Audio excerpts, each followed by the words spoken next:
Hey everybody, we're back for round two of the top 40 QBs by Chris and Luke. Obviously, Chris, Luke joining me yet again. As you'll remember, this being the what we revealed last week, already shown for you so you don't forget, and we can get straight into it. There we go, starting with 29 through 26 on Chris's side. Right, let's jump right into it. First of all, we say got to change of background after Dave Mooney, quarterback of the Bandits, called out me elephant wallpaper. So I've gone for a bit more professional background. I liked it. I like it. Don't bow to peer pressure. If you elephants in your room, then you stick to your elephants. I'll just make it clear it's not my room, it was the spur room. So I've gone for a more neutral tone now. But anyway, we'll start off with the list. So I've got 29, we've got Teddy Bridgewater, and 28, we've got Jacoby Brissett. I'm going to talk about them both at the same sort of time because I think they're both quite similar types of quarterbacks. I think at this stage in both the careers, we sort of know what we're going to get from them both. They're both game management quarterbacks. They're not really flashy. They're not big down the field throwers. You might say that their arms are a little bit limited. But I think the quarterbacks that you can win with. And that's something that in today's NFL, it's been proven over the past couple of years that you don't need a top 5 quarterback to go to the playoffs and go to. Jacoby Brissett started. Did he start off with 5 wins last year or something? Oh, sorry. Started with 5 wins last year. He had a solid start to the year, and then Bridgewater won them 5 games without when Drew Brees was injured. They're solid quarterbacks. Yeah, the reason why I've put Brissett over Bridgewater is when you look at the talent that Bridgewater had around him in New Orleans versus the talent that Brissett had around him in Indianapolis, they both won a similar amount of games. I know that Bridgewater actually just played in 5 games, won all 5 games, didn't lose any games, whereas Brissett had more game time, played nearly a full year before he got injured.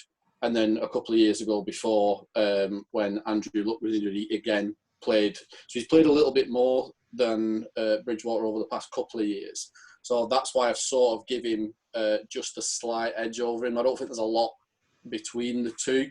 And I think next year when Brissett's probably will be a free agent, you could see him. I don't think he'll get quite the deal that Teddy got this year. I think because he was probably one of the more sought after long-term solution quarterbacks, whereas you saw Rivers and Brady get good deals, but they were short-term deals, whereas Bridgewater's still got a bit of life left in him. I think you could see Brissett get not as high a number, but a similar sort of contract, a multiple-year contract, 3 or 4 years with a team that's looking to maybe not rebuild, but have that quarterback that they can bring in and compete, not with the best teams, but compete for at least a playoff spot.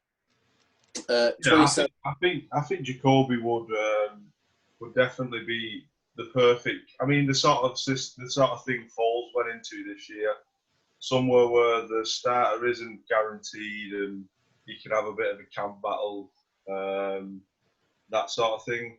I do think in terms of Teddy, I actually think had he not got injured, I think probably he's still the Vikings starting quarterback. He didn't set the world alight at Minnesota, but I think he was a good, solid quarterback. He was just so unfortunate with that injury. Well, I think that's one of the things that you saw with him last year when Breeze went down and he stepped in.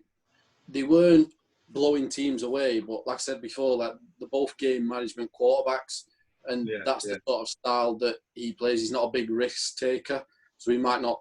I said it last week with a couple of the quarterbacks. They might not win you a game on their own, but they won't lose you a game on your own. He's fair to say. Not a quarterback that leaves a lot of yards on the field. No, he's not gonna make big time throws, but he's not gonna make loads of mistakes. And to win in the league, you can sort of lean on your defense and just commit to not committing turnovers, and that can win you the games. 27 got Mitch Trubisky. I know you was a bit lower down on him last week, Luke, which is fair enough. Last year it was a bit of a shocker year for him and for the Bears, but I think they didn't really do themselves any favours, the Bears, last year. I don't think they really played to Mitch's strengths. I think what they did is they lent away from using him as a runner, that's where he was most effective 2 years ago when they were with his second seed in the NFC that year. 2 years ago, like Matt Nagy's first year. He's a very, very good runner as a quarterback, and they didn't really lean on that at all last year. And when you've got as good of a D that Chicago have got, I think you play through your run game. And if your quarterback can run it as well, that makes you defend different areas of the field. And when they're playing like that, it does make them defend different areas of the field, makes the offense a bit more explosive and a bit more unpredictable. But I don't think they really did that last year, so that's why I've not put him down too low, because I think that part of his game, when it's been done, makes him a dangerous quarterback and makes him maybe a bit more dangerous than some of these other quarterbacks that are on the list. Yeah, I think Trubisky's got it's a bit weird because he was like a second round quarterback, but he got drafted super high and sort of you can't even say it was a bad quarterback class because it produced Patrick Mahomes, but it's just a bit shaky. Yeah, you do feel sorry for him as well because of the draft he was in. He's no matter what he does in his career, he will always be seen. He'll never ever reach what Mahomes and Watson will reach and be. You're talking about two potentially, depending on what happens at the top 5 of our QB rankings, 2 top 5, top 10 quarterbacks. So he's always going to struggle to reach that heights because it's unfortunate you are compared to your draft, sort of who you get drafted with.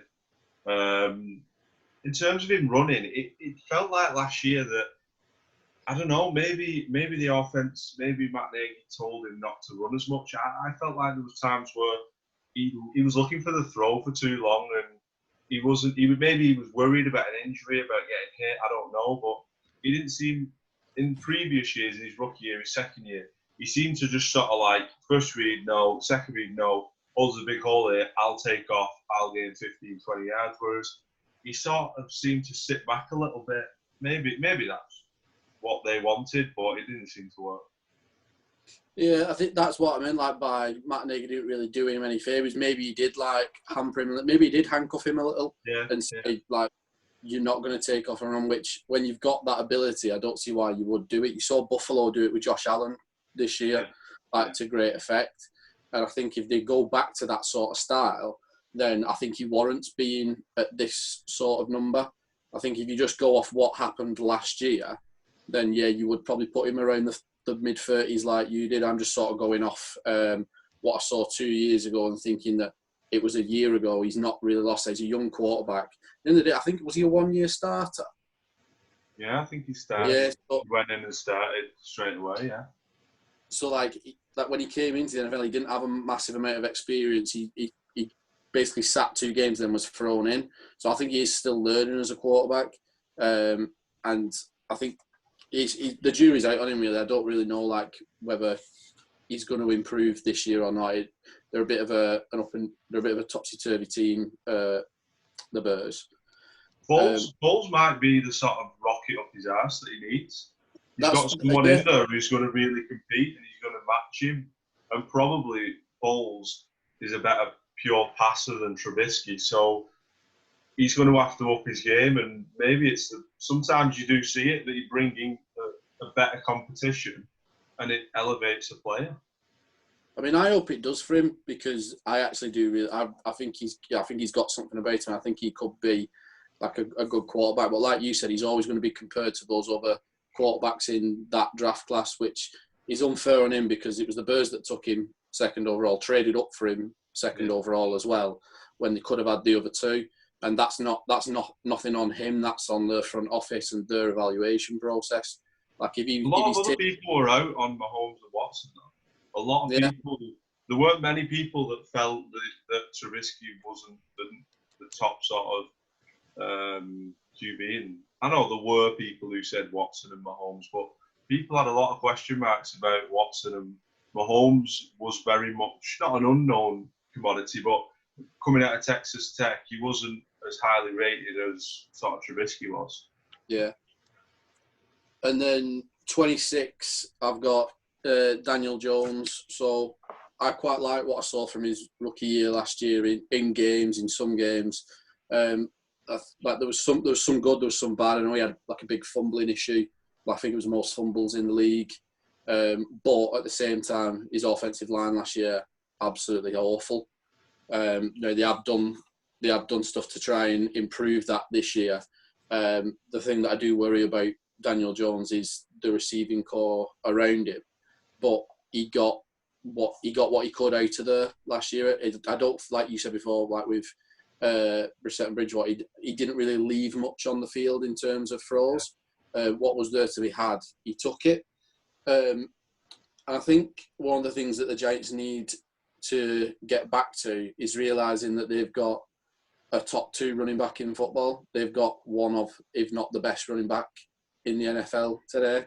And if that's what they need to do, they need to lean on that run game and then let Daniel Jones play off the play action pass, the bootlegs, because he is athletic and he can get you yards with his legs as well off that. Now, whether he takes that next sort of step, I don't know. It's going to be hard for him because he's in a division where they're probably the 3rd best team in that division, and he's going to be going up against teams like Dallas and Philly that they've got to outscore. Now, luckily for him, the secondaries in that division aren't the best, so he might be able to show glimpses in those games. But going into last year, I thought the Giants were absolutely ridiculous. Like, it's for taking him. But I think he proved quite a lot of doubters wrong. The problem, I think, for Daniel Jones is there's a lot of people sleeping on Daniel Jones right now.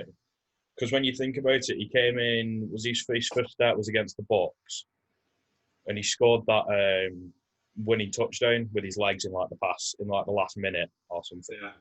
And he sort of captivated the league for a moment, and everyone. But there was a lot of people on the Danny Dimes train, and it sort of, he had the next game and he didn't perform to the same standard. He had to go to, was it New England, his next game?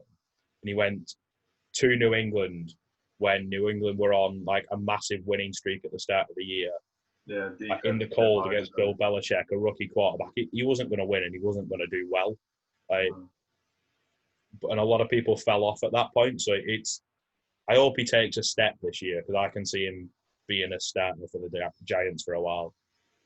Yeah, I think looking at Jones, I think you see a typical solid rookie year. There was flashes of like the good and there were flashes of the bad. It's sort of the lowest acceptance of a rookie quarterback. If they're not showing anything good, it's not looking great. But I think he showed enough to show that he can definitely become a starter for the next however many years in the league with the Giants. Yeah, I think one of the biggest things to say about him when you look at his rookie year is that even though the Giants had a high overall pick again, there was never any doubt that they were going to take a quarterback. Whereas with the Redskins, there was a little bit of for a little bit of time. Was that is Haskins actually the long-term solution? And still people are saying it about, oh well, next year Haskins might not be the answer. But there was never any doubt that the Giants were like they were the set at quarterback now, and he is a little bit like of an Eli Manning 2.0, and he worked out so well for him for so many years. So hopefully for the Giants, they've got their quarterback for the future. Like you just don't, only time will tell with him, really. Yeah. So with them 4 done, we can jump to the other side and Luke's 4. So I've got Andy Dalton in at 29. I think you could have an argument for himself or Jameis as the best backup in the league.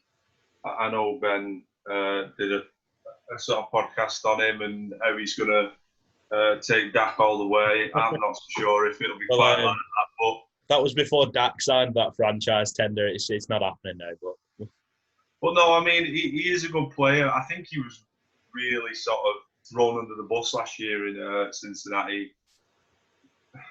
It just seemed like they didn't want to win games. And when you're taking out a player like Andy Dalton, who, like Chris had said last week, he went to the playoffs for so many years and he was a big part of that. and then they're taking him out and putting Ryan Finley in, who just isn't an NFL quarterback level. But no, I think he's a good player, and like I say, I think he's one of the best backups in the league. And he's the type of player in a year or two, he might find himself a starting job as a little stopgap for a team, but he's not going to be any team's long-term solution at this time of his career. And then I've got Jacoby Brissett. Obviously, just spoke about it with Chris. He's had some sort of good games, some bad games throughout his career. He obviously started at New England behind Brady and Garoppolo, and sort of came through there, and then obviously went to Indianapolis Colts. I like Jacoby. I think he's a good player. I do think what Chris said was right. I think he does sort of leave a little bit on the field, and it's not crazy to see that the Colts have decided to go with Phil Rivers and go that direction and upgrade the quarterback position, because I do like Jacoby, but I don't think, unless you've got a very good defense, very good receivers, very good line, which they do have, I don't think he's ever going to sort of take you deep into the playoffs. I think he is quite limited, really. Next, I've got Case Keenum, obviously a lot higher than what Chris has him. Absolutely ludicrous. I like Case Keenum. I think he sort of had a bit of a rough time in St. Louis and then LA. Obviously, Jared Goff came in, which wasn't ideal for him, and he was playing in the era of Jeff Fisher, where the offense was just absolutely abysmal. And he worked his way to the Vikings and had a nearly special year. They were one game away from the Super Bowl. All right, he had a terrible game in that NFC Championship, but he came up against a very, very good Philadelphia team that year. They were phenomenal.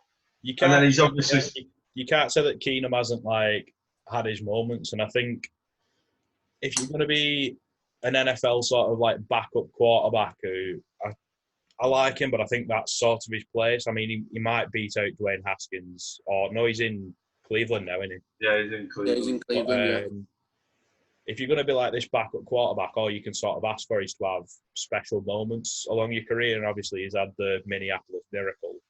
Yeah, it's what we've forgotten for a long time, so he's had his moments. The thing with me with Keenum is that he's like Ben said. I think he tops out as a backup quarterback.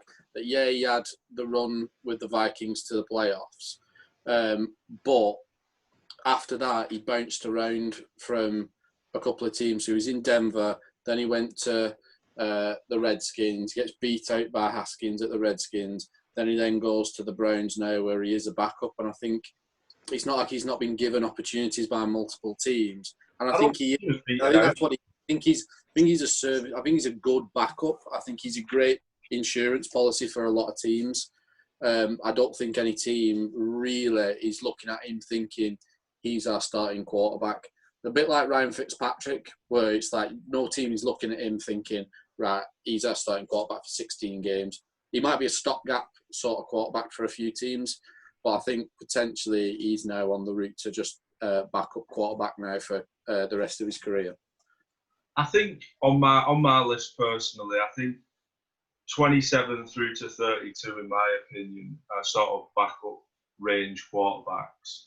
I know obviously there's 32 teams, but the way I've done it with the rookie QBs being a little bit lower, that's the way I looked at it. I'd rather have them guys and think those guys are better at this time. I think Keenum's been a bit unlucky. I mean, he was in Denver when they took Drew Lock. He was in LA when they took Jared Goff. He was starting this year for Dwayne Haskins, and albeit wasn't performing great, but Dwayne Haskins didn't come in and light it up for that Redskins team. Case Keenum still had decent games for the Redskins earlier on in the year. I think he's just been a bit unlucky, and maybe teams see him as that perfect guy to bring in when drafting a rookie quarterback. Someone who is a good backup QB who can take the reins for 5, 6, 7, 8 games like he has done in the past. But at the same time, if the rookie beats him out, then it's not someone who's really going to step on that rookie's toes. Then next I've got Derek Carr. I'm a little bit low on Derek Carr. I do actually quite like him. I think he's a good quarterback, but I just don't think he's had a good season since he got paid. There's been 3 years since he got paid that big deal, and I just don't think he's really had a good year. I mean, there's been a lot of sort of changeover at Oakland and obviously Las Vegas, and there's been a lot going on. Obviously, the jury's out on whether Gruden sees him as his guy for the future. I think this is a big year for Derek Carr. But I've always been sort of felt like I've been wanting a bit more from him. The 2017 season, or was it 16? I can't remember off the top of my head. His third year, he was on a sort of MVP level, and he was going at that level. It was Brock Osweiler year in Houston. Yeah, and I think he was going, and I looked up today, and he got 6 votes, and he would have got more had he not been injured that year. A little bit like Wentz when the Eagles won the Super Bowl, him getting injured sort of knocked him down in the MVP race. But he was playing at such a high level. But like I say, he got paid, and then we've just never seen it again. And he's shown bits, but not enough. And there is potential that the Raiders could look to move on if he doesn't do anything this year. I think what you said before about the Foles and Trubisky thing, I think that's evident with Carr. I think Gruden's brought Mariota in as a bit of a rod up his arse sort of thing to Derek Carr, maybe as a little bit of a motivation thing, so there's that quarterback there who's actually competing with him each day. I think Derek Carr has been very unlucky, to be honest, because when he went to the Raiders was 2013. And I remember I saw him live that year. I saw him at Wembley against the Dolphins, and he looked god awful, but he sort of developed himself, and then he worked his way up to that big year where they went to the playoffs. And unfortunately, he broke his leg in the last week of the season. And then he's sort of gone, and they slightly dismantled, and he wasn't looking too good the next year. And then they went through they were going through the whole will they move to Las Vegas thing, so much uncertainty. And then it goes through, Gruden comes in and dismantles everything. And then it looks like Gruden's sort of building a team away from what Carr does. But I think Carr is the one who's, as soon as he leaves Oakland, he'll find the right coach for him. Well, I don't think if Derek Carr leaves the Raiders, I don't think that's his career over. I could definitely see Derek Carr finding a new home. I mean, maybe the Bears in a couple of years won't have Foles, won't have Trubisky. Maybe he ends up there. Who knows? But I don't think he's quite on the sort of downward spiral and out of his career. But he does need a big year to sort of elevate himself again. Yeah. So we can move on to the next part of Chris's list. Yeah, so 25, we've got the number 1 overall pick, Joe Burrow. So I know, like we said last week, with the rookie quarterbacks, we don't see a lot of them because we don't watch that much college football. But what we see from Joe Burrow last year was like no other quarterback we've ever seen in college football that year. It was unbelievable. Now, whether he translates that into the NFL is a different matter. I think he can do, because his pocket presence is so good. I know a lot of people have said it's Brady-esque when he's in that pocket, the way he's got that feel for that rush and he can just move up in the pocket.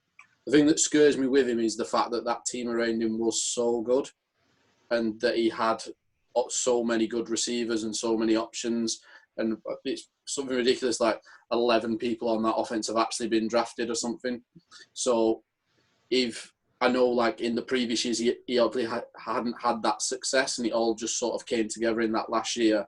But what you've sort of got to remember with that is that he's had a lot of experience in different teams. It's not just one team that he's been in. He's not just a one-year starter. It's one of those, he's had talent around him, but he's going to come into the NFL where, again, there is talent around him. He's got a very good receiving core in Cincinnati. Obviously, the offensive line isn't as good, but he's also got a very good running back as well. So he's potentially got the room for success there. It is a bit of a projection with him, but I think he could be that one quarterback that we see every couple of years that comes in and actually hits the ground running a little bit. He's just unfortunate that he's in such a good division where those defences are actually going to really make it hard for him. I think he's going to have major problems in year one. I do think the Bengals can rebuild and sort of build around him over the next 2 to 3 years through the draft. But I think he's really going to struggle this year playing for Cincinnati. It's not really anywhere that attracts free agents, so they are going to have to use the draft. But he's not got talent that I think he can work with as well as he did in college around him there. Well, no, he's obviously not going to have that. Like, obviously, the talent level, like, of college players to actual NFL players, it's obviously like it's not the same. But the talent he's going up against on the other side of the field is obviously much better. So like the defense he's going to face are going to be much their NFL defenses, not college defenses. But in being able to actually make all the throws and escape in the pocket, like, he might be under duress, but we've seen that when he is under pressure, he can escape the pocket and still make all the throws. So he does have that going for him. The thing which is bad for him and the rest of the rookie quarterbacks is that they're not going to have that proper mini camp that you get every year. So that's going to hinder them. So the development of these rookies, you might not see it straight away. You might see that they take a much bigger year 2 step or year 3 step. But that's just something that we just don't know back at this time. I'm a little bit worried about sort of Zach Taylor and Joe Burrow, in Cincinnati.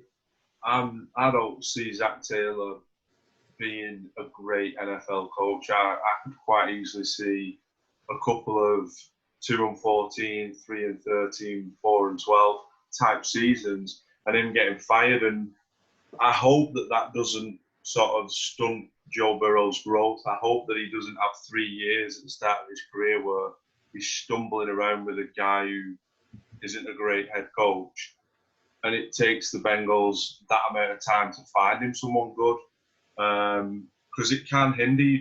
Even just looking back at Jared Goff, you're looking at a guy who came in and looked awful, absolute deer in the headlights under Jeff Fisher, and then less than a year later, all right, he wasn't tearing the league up, but he looked like a competent starter and he was making progressions. So I just hope that Joe Burrow doesn't get stuck in a rut with Zach Taylor. And I mean, maybe I'm wrong. Maybe Zach Taylor will progress Joe Burrow's career and he'll be a great head coach. But the jury's out for me.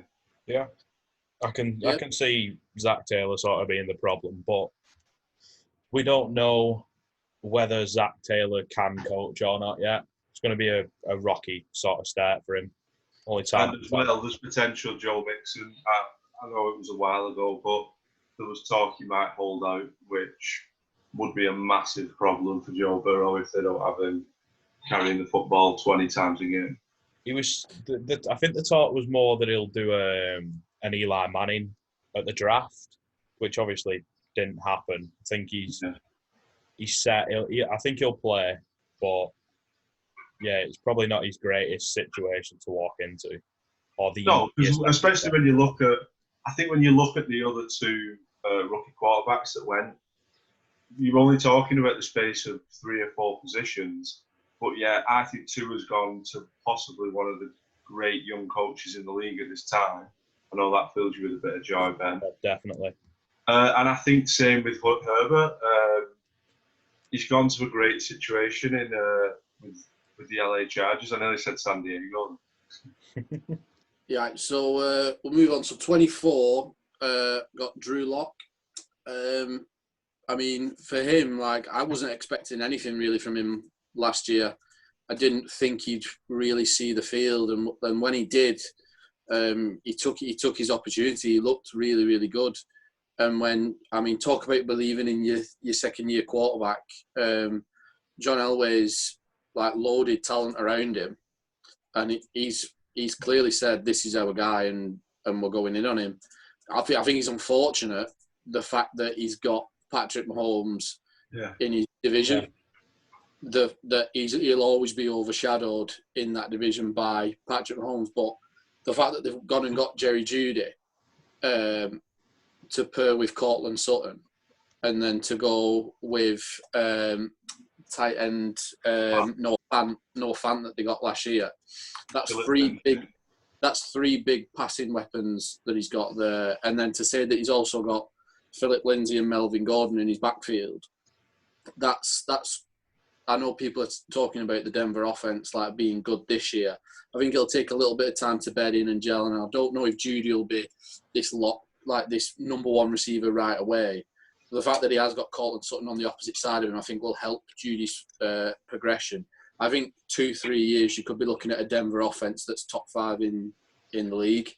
I definitely think Denver could have a decision to make in 4 or 5 years where which one do we pay, because we can't pay them both. Yeah. One of them's going to have to go because you physically can't pay two number one receivers. It might be a thing of 2 years' time, Cortland Sutton gets traded.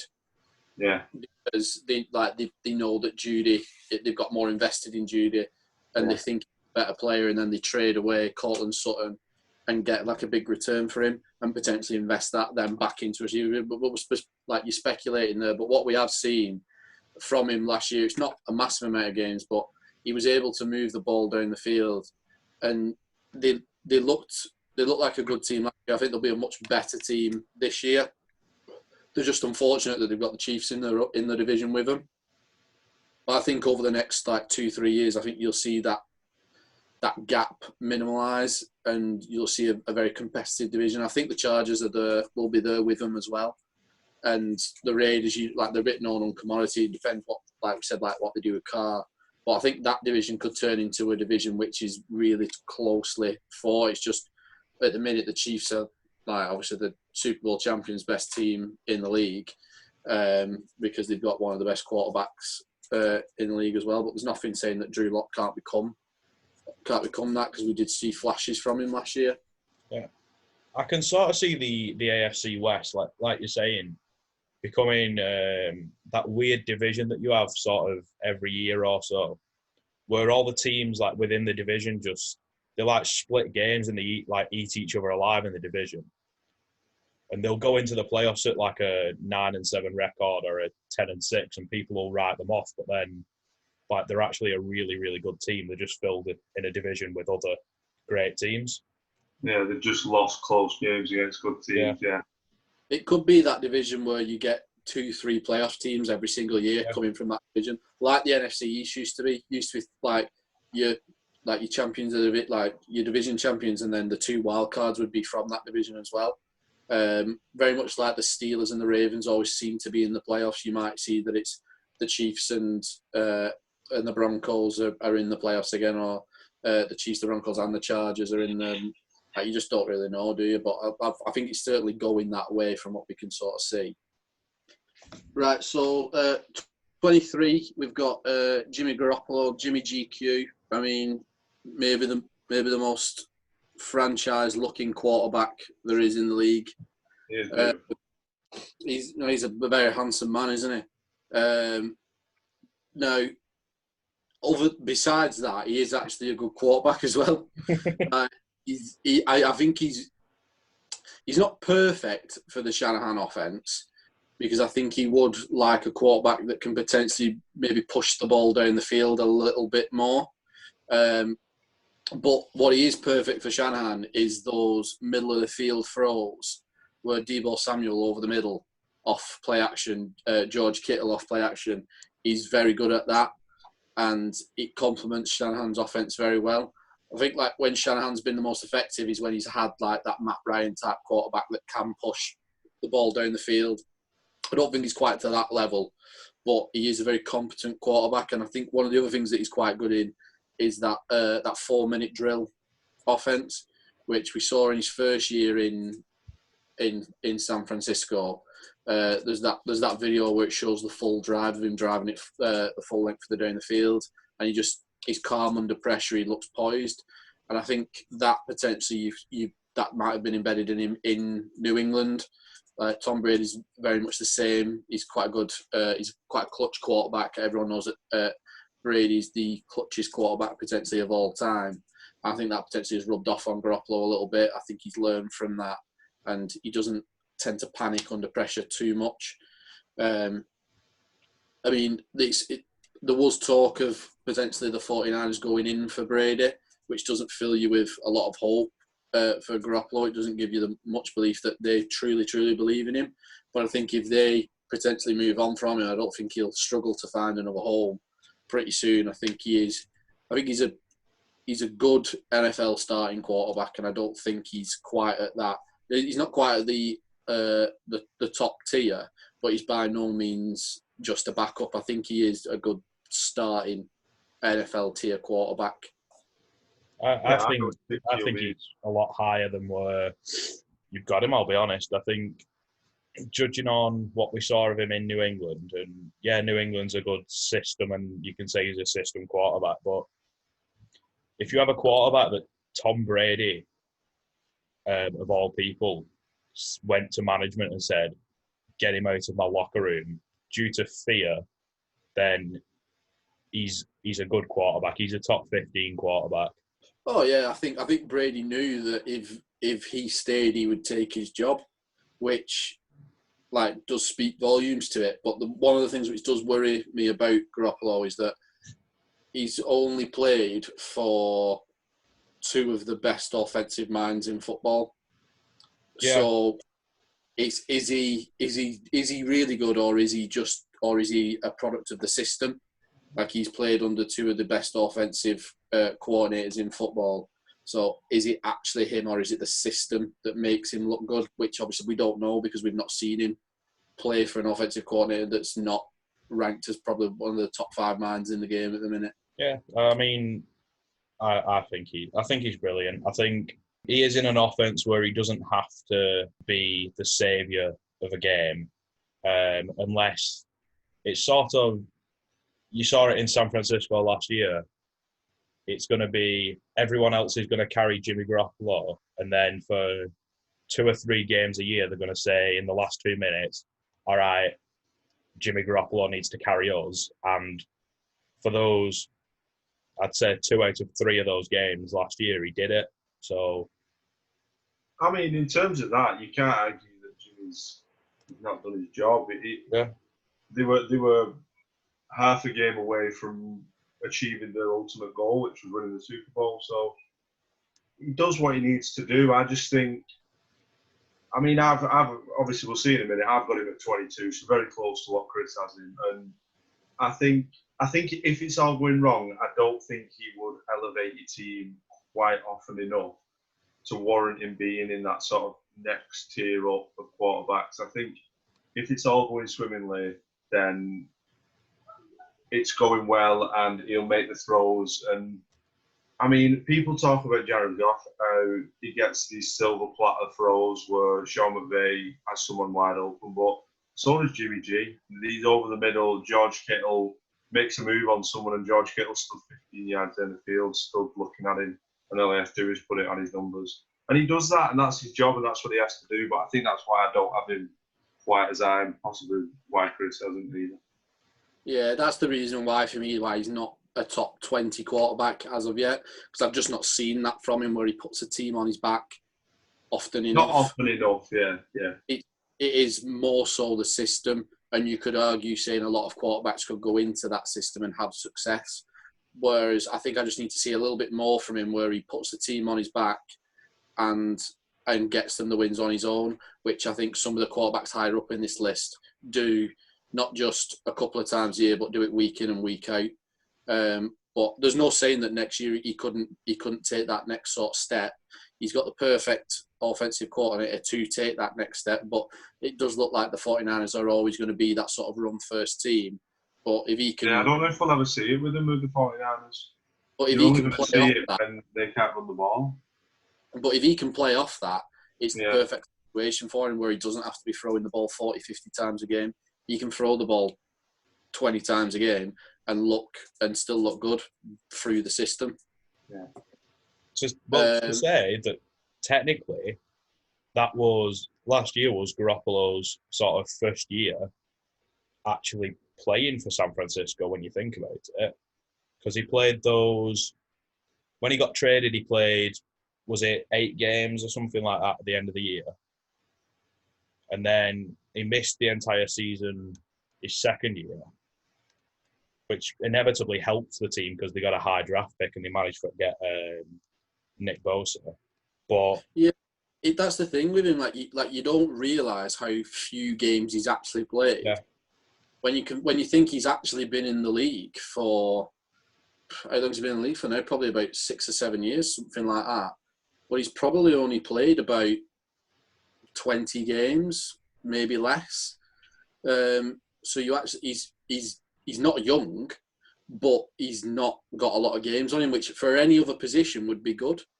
yeah, But for a quarterback, you want that more and more experience. But the good thing for him is that even though in the first couple of years he didn't play, he was behind like one of the best quarterbacks of all time, playing under one of the best coach of all time and one of the best offensive coordinators of all time in New England. And then obviously he's come to San Francisco and he's learning from Kyle Shanahan. So, but like you said, this is like his second year in San Francisco running that offense. So he could take another big step. Which I think you did see a big step from San Francisco last year, but it was more they played through the defense. Yeah. A bit more. They had that quarterback that was able to complete what was asked of him, which in the past few years they hadn't had. That Shanahan hadn't had that in San Francisco. 22 got Ryan Tannehill. So a similar sort of thing to Jimmy G. Really, he's got a team there where it's run first, and he sort of went into the perfect situation last year where he was on the Titans and they played through Derrick Henry, and he got his chance to come in when Mariota didn't perform, and it just all sort of fell into place for him. He hadn't really had. I think people thought when he left Miami, they thought, well, that's sort of it. He's now backup quarterback, and obviously last year it was just a perfect storm for him. You'll obviously know a bit more about him than I do, Ben, like being a Dolphins fan and seeing him there for 4 or 5 years, what he's capable of and what he can do. But last year it looked as if everything that was asked of him, he performed on. It was a lot of play action pass and bootlegs, and he's athletic enough to perform in that sort of system. Whether or not defensive coordinators wise up to it this year is another thing to be said. But from what we saw on the field last year, like he was able to get it done with his arm, able to do everything that was asked of him. And for me, that's why he sits around that middle sort of tier, because he wasn't making bad decisions. There's not a lot in it between these quarterbacks for me, between like 20 and like 26, 27. There's not that much in between a lot of them. They are quite interchangeable. For me, he performed really well last year, and that's why I've put him at the 22 spot. Really, I feel, you know what, I can't really sort of argue. I feel like 22 is sort of a good spot for Tannehill. Obviously, like you say, I've watched him for 6 years. It probably was. It was 6 years in Miami. And sort of his first year, obviously, it was his rookie year, and the Dolphins haven't been sort of good for a long time. So he didn't do too well, but you can't expect him to do amazing. And then 2013, I'd like to say he took some steps, which he did on his offense, but also 2013, he got sacked 55 times, which is still the record for most sacks on a quarterback in a season. And that was his second year. And if you watched him for the next sort of 3 years, until sort of 2016 when he popped, you could see that his confidence was a bit broken, which is what something like that does to you. Like I said, 2016, he popped for us, and he was sort of less afraid to take the hit, and he'll make the throw. And then he got injured, and he got injured for the remainder of the season, and then he was injured the next season, and it all just sort of fell apart in Miami. I don't think he's a franchise quarterback, but I probably wouldn't say he's someone who's going to win you a Super Bowl. Yeah, he's the type of guy who could do it in the right system, similar to sort of, I don't know, how Nick Foles did it, you know what I mean? The defense was playing so well, like the offense lent himself to it. he's always going to struggle, I think, in Tennessee just because of who he's got to go through. He's going to have to sort of go through at least Lamar and Patrick Mahomes, if not both of them, to get to the Super Bowl, which is going to be a tough task. Right, so 21, I mean, I could talk about him all day, really. So if I'm going on, just stop me. It's James Winston, 21, easily the best backup in the league. I mean, he's a gunslinger, isn't he? He lives by the sword, dies by the sword. Like 33 touchdowns, 30 interceptions last year. Absolutely like ridiculous numbers, over 5,000 yards. If he cuts those turnovers out of his game and he's a bit more smart with the football, he's a top 5, top 10 quarterback. But he's thrown 30 interceptions in the year now. Fair enough, some of them aren't his fault. Like, some of them bounces off his receiver's back, like, and then flies up in the air. Now, you could say, well, why is he throwing it at his receiver's back? But his receiver's not even looking at him. And that one was O.J. Howard, which was one of the worst interceptions I've ever seen in my life. But, he's just had laser eye surgery as well, so he can now see. So you can pretty much half them interceptions. I mean, it'd help if Mooney. Well, we know about seeing through David Mooney. If he puts his contacts in, we're all right. He plays games without his glasses on, and then gets in his car, puts his glasses on, and goes, "Oh, I should wear my contacts really when I play." Like, if he did, then Bandits could be scary. But maybe we should chip in, see if we can get him some laser eye surgery as well. Sure, but stretch to it. But to get back to James though, I think last year and maybe the year before, if James Winston isn't playing quarterback for the Bucs, I don't think 50% of the people know who Godwin is, because he's not going to show up, because James Winston's not going to be the one throwing the ball. He's not going to be the one pushing it down the field. Godwin pops last year because of the numbers he's got. One, for being opposite Mike Evans, who takes a lot of attention away, but two, the fact that Winston's fearless and he will just throw it where other quarterbacks won't. That gets him into trouble sometimes, and it gets that 30 interception number up there. But you don't throw for 5,000 yards and 33 touchdowns if you've not got talent. And his good is very, very, very good, but his bad as well is very, very, very bad. It's just too often. I think somewhere like New Orleans might actually help him. It could be the best place for him. Yeah, it could help him settle down and actually sort of increase his football IQ, which is probably something he's needed for a long time. He's never had a proper head coach. No, change. No, I mean, last year spawned a lot of memes about him, and it's sort of famous Jameis and his tasty turnovers, or 30 for 30. He is going to get you a lot of offense, and he is the modern day gunslinger, but he does need a higher IQ, which I feel like Sean Payton and Drew Brees will be able to give him. I think the perfect place to be. That's the thing, isn't it? He's got Sean Payton there. He can learn from Sean Payton. He can learn from Drew Brees. Drew Brees, notoriously one of the most protective quarterbacks of the football that there is. And then you saw last year when Teddy went in there, he was able to just run that system for him. He's a very different quarterback to Teddy. But if Drew Brees goes down, I think you won't see the offense change too much. He'll be able to execute those throws that Drew Brees can do.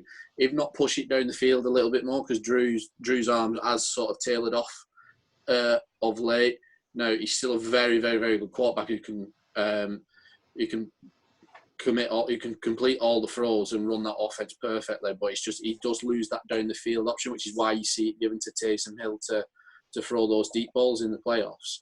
Whereas Winston can obviously do that. I don't see Winston coming in and starting over Drew Brees, but if Brees does get injured, then I see Winston starting over Taysom Hill, and you could see Winston potentially then take that starting job next year when Drew Brees does retire, or if not, move on to somewhere else and get himself a starting role like Teddy has done this year.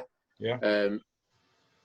I mean, for me, he's just you can win a Super Bowl with Jameis Winston if you're able to get rid of some of those mistakes. And I think Sean Payton is potentially the man to cut those mistakes out of him. If Sean Payton's not the guy to cut the mistakes out of him, I don't think anyone is. And then I think you could see Winston out the league because no one's willing to take that chance on him, because if he can't do it, no one can really do it, really. Okay, let's do Luke's next 5.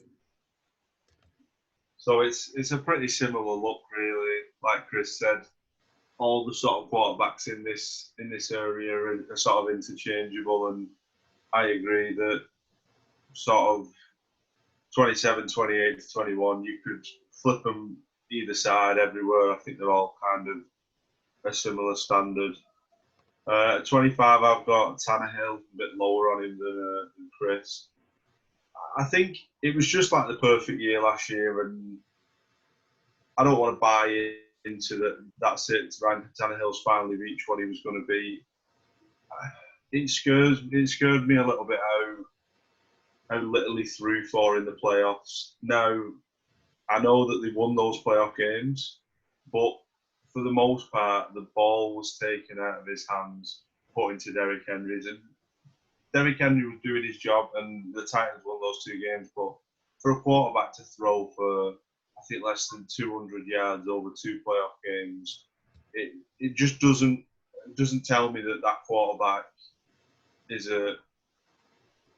it seems like the team doesn't have quite that level of trust in him just yet.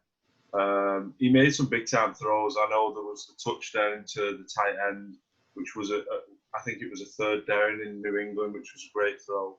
But I think he's in the right spot, and I think he's in the right sort of place for him to progress his career. He's got a great head coach. They've got a good defense. I think they've got a good offense that's growing, a good line. Obviously, Derrick Henry. And I think the Titans with Tannehill are moving in the right direction. He definitely could be a sort of top 20 in my list quarterback next year. But like we've already said, he's not the type of guy who's going to sort of take you to the Super Bowl and win a Super Bowl for you. Next up, I've got Jameis. Obviously, we've just been speaking about him. I do think this is the perfect spot for him. This was the most ideal place for him to go to. He can basically do what Teddy's done. I think he has the ability to, as long as his ability to, like Ben said, elevate his football IQ, cutting out sort of 50% of those interceptions, 15 interceptions, 30 touchdowns is not a terrible year for a quarterback. I do think working under Drew Brees, who he is like a true professional, the way he sort of, we'll not go into what happened a few weeks ago with Drew Brees, but in terms of a football player, he's the perfect guy as a role model.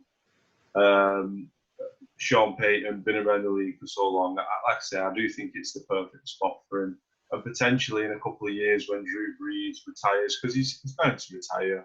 And I know he's got a 2-year deal. I can't see him doing more than 3 or 4 years.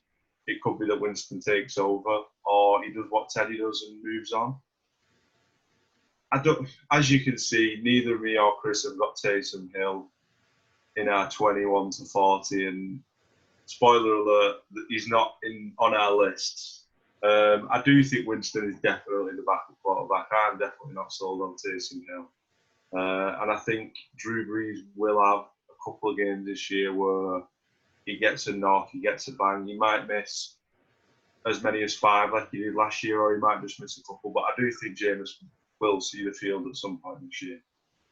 I think even with that, like, you can see at some point where the Saints are up so big. I know Drew Brees is a bit of a stat padder. Yeah. But I think he realises that, because he's got a contract with like NBC or something for next year for commentating on like college football or something. Yeah. So there is likelihood that this potentially is his last year, and if it means that he goes out of games early if they're up big, so that he's not going to run that risk of injury, I think this is the year where he might bring himself out, and you could see Winston and like basically play a 4th quarter of a game that's already won, and sort of show flashes. Yeah, this perfect could be perfect offense for him. this could be Winston's final landing place, to be honest. Yeah. And I could see that, and I don't think I'd be too sort of disappointed or angry if the successor to Drew Brees in New Orleans was Jameis Winston. Well, yeah, if you look at it, Jameis Winston threw for 5,000 yards last year. Yeah, he has the ability. He's done it year on year with Sean Payton. So Sean Payton potentially has got his apparent sat behind him for a year or two, and then puts him into start, and then there's just no drop off for him, and then just continue on. Don't think there was a landing spot even close to being as good as this. I don't think there was anywhere that had that sort of QB that's on the cusp, that's on the verge of retirement, just wants a couple more shots at a Super Bowl. I know there's Brady, I know there's Rivers, I know there's Roethlisberger, but I don't think any of them would have suited Winston quite like the Saints did. And as well, if he does take over from Drew, he gets to beat on the Tampa Bay Bucks twice a year, which I'm sure he'll enjoy doing. Next up, I've got Daniel Jones, a little higher than what Chris had him. I was impressed with him last year. I thought he had a good year. We obviously already touched on him. He showed flashes at times.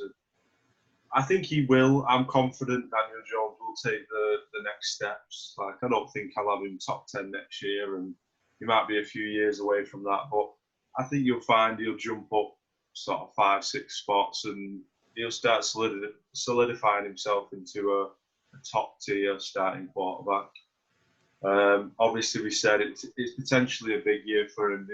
They've got Saquon Barkley, who they're going to have to lean on a lot, but his receivers are still not great. They've not got much depth there, and there is still a question mark with a lot of those players. Only time will tell, but I do think he is on an upwards spiral. Same with Drew Lock, who's at 22. I think he's another good young quarterback who, again, next year will be higher in my rankings. I think he'll have a good year and they'll both progress. He's got an unbelievable offense around him now, Drew Lock, and they could really push Kansas close. I don't think they'll be beating Kansas for that AFC West title, but they could be definitely a wildcard team. And then 21, I've got Jimmy Garoppolo. Again, we've spoke a lot about him already. He doesn't. I mean, I still think 21's a good number for him. I know Ben said he would have had him a little bit higher in his list, but he's a good player. He does what needs to be done in the offense. I just think he doesn't do enough to warrant being higher, and that's partly because of the offense and partly because of the team and how they set up. Maybe if he is in a different offense who asks a lot more, then maybe that would elevate his game and he would look like a much better quarterback. But at the same time, he could tail off and not be as good. Like Chris said, he's worked under Belichick, he's worked under Shanahan, he's worked with McDaniels, he's worked under probably the greatest quarterback of all time. He was able to watch him for numerous years. He's landed on very good teams. He's never been in a terrible system, or he's never been with a terrible franchise. I know when he got to the 49ers, they had some bad years, but I think with Shanahan there, they always were on that upward trajectory. So that's the QB list for this week, and we'll move on to where it sort of gets interesting, I suppose, is 20 to number 1 over the next 2 weeks. But so the news going around the NFL today is obviously the Hall of Fame game has been cancelled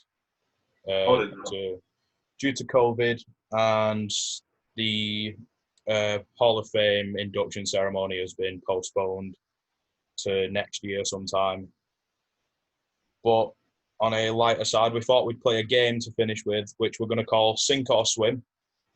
I've got a list of rookies and free agents that have obviously been drafted or got new teams in the off-season, and we're going to say whether we think they'll sink or swim during the next season. And with the theme of sink or swim, let's start with a Dolphins player in Byron Jones. Chris? I think he will swim because I think Brian Flores is a very, very, very good coach, very good defensive mind, and you saw what he got out of the DBs. He was I think he was the DB coach at New England before he was linebacker. Oh, he's linebacker coach. Sorry, he's obviously the defensive coordinator, and he was the guy who told when they played the Seahawks in the Super Bowl. Yeah, he swapped the defense, and he swapped the defense around, didn't he? And obviously they got that pick on the line because of what he'd seen. I think he knew it wasn't going to be a run. He sort of thought it was going to be bad. So that shows you how good of a mind he is. I think people don't actually realise how good he is. So I think that's why Byron Jones will probably have a very good year this year. Yeah. Well, I'll give Luke separate ones, and I'll split it between you. So let's go Jalen Hurts, Luke. Wow. Sink. Definitely. Yeah. I think I said this after the draft. I started watching the draft, and at the time I was gobsmacked that he'd gone to the Philadelphia Eagles. I don't see him on the field unless Carson Wentz gets injured, and I hope that Carson Wentz finally has a full year, all 16 games. And I just don't buy into this. Taysom Hill, he's going to get him on the field. He's going to get this amount of touchdowns. He's going to do this. He's going to do that. Because he's not a fantastic athlete. He's not like a top tier athlete coming out of college. He was a good quarterback and he was a good athlete, but he isn't. I don't know. I don't think we'll see him much this year. Well, I hope we don't in a starting QB position. Well, you're biting your tongue a bit there, Chris. I'll see you later then. Let's give Chris Justin Herbert. I think it depends what's asked of him. I think if he comes in and starts right away, I think he would sink. I honestly don't think he'll start at all this year. I think Tyra will take it and just sort of run with it this year. So in a sense, I suppose that's a sink really, because he's not going to play. In my eyes, but he's got everything around him if he does end up going in there later on in the year, to succeed. So I don't think he's a sink or a swim. I think he's a floater. He's a floater. Luke, Rob Gronkowski. Oh, it's a tough one. I think ultimately sink as well. I think he's had it. Some people think a year out is going to help him, and it might do. And I do. That connection he has with Brady hasn't just disappeared. That's still there. And I think he will come up in big moments, but I just think his body just has given up. I just think he can't play the full season. I think he'll score some big touchdowns along the way, and I think he'll make some big third down catches. But ultimately, I think looking back on his year, I think everyone will be a bit disappointed in him. We're not going to see what the old Rob Gronkowski anyway. So he'll just 24/7 championship again, won't he? And well, yeah, he's got that on his mind as well. He's lost it, so he's going to have to go and chase someone down and find it. Oh, is he lost it now? Yeah. Mandatory rematch and all that must be in the contract. Tag team with Brady. Speaking of Brady, Chris, you've got Tom Brady. Sink. Everyone heard my bold prediction last week. Tom Brady is, if people are thinking he's going in there to win a Super Bowl, they're deadly wrong. Under 500 for me, sink. I like that. It was nice and short and stuff. Yeah. Don't talk. Luke, let's go Melvin Gordon. I think it's a tough one. I think sink because I'm not a big Melvin Gordon fan. I think he'll have an all right year. I don't think it'll be a bad year. I don't think it'll be a good year. Maybe one of Chris's floaters. But no, I don't think he's a top tier running back. So no, I'm going to have to go in the sink side. Chris, let's go Stefan Diggs. I think he'll swim. I think he's what Josh Allen's been crying out for in Buffalo. He's been asking for a number one receiver for quite some time. And I think Buffalo are on the upward trend, and he's such a good route runner that I think he can't really not succeed. Really, he's going to be that number one threat. Yeah. Luke, Bridgewater. Swim, just. Struggle, but swim. Just he'll have a float on. He'll have a life jacket. But yeah. I think Christian McCaffrey will be his life jacket all year, and it'll keep him afloat.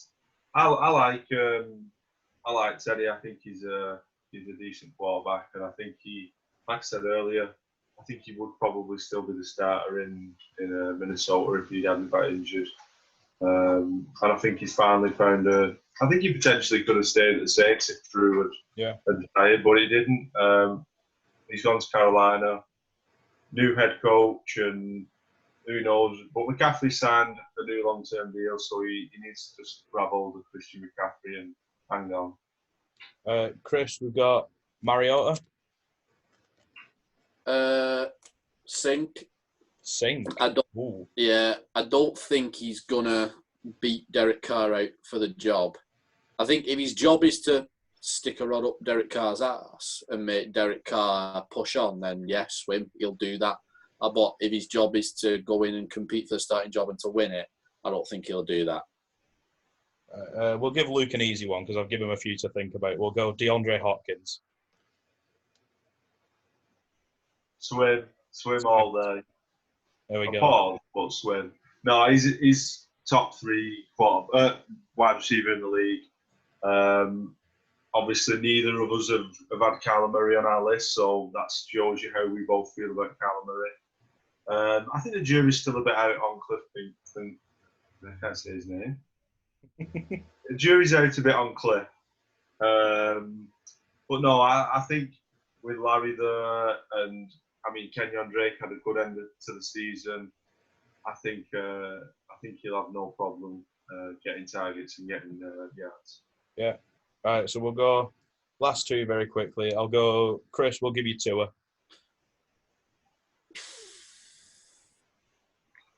Right. But I didn't have to. I might change your list next week if this was the wrong way. I genuinely think I think he'll swim because I don't think anyone's really expecting the Dolphins to go out and win loads of games next year. I know they've got better, and I think they'll lean on the defense. I do worry about his offensive line a lot, which I said last week. But I don't think he's going to be expected to do a lot. And he might not even start. I think Fitzpatrick here. But I think he will swim just about. He'll be doggy paddling. I think he'll get his start around week 5. See what happens. And Luke, you get number 1 overall. You get Joe Burrow. I think somewhere just talking about next year. Yeah, I think I probably would go Sink. I don't think we're looking at an offensive rookie of the year, but I don't think that is down to Joe Burrow. I think he's going to be on a struggling Cincinnati Bengals team, and ultimately that'll be his downfall. I do think Joe Burrow will have a good career, and I think he will progress throughout his career. But I think initially, next year he will struggle. Yeah. Well, that's the end of Sink or Swim. We'll definitely do that, because that was class. Yeah, thanks for coming on for another week. And we've got, like I said earlier, the interesting parts yet to come. Sort of the more argumentative parts, I'd say, is, you can sort of have more debates on who you think is the best than you can have when you're talking about the bottom tier. But thank you for joining us, and we'll see you next time. Bye, guys. Cheers, guys. Hey, everyone. Thanks for watching. If you enjoyed the video, please remember to like and subscribe for more content from us. And check out all of our social media links down in the description: Spotify, Facebook, Twitter, and Instagram. Remember to watch all the other content on the Bandits show, and see you next time.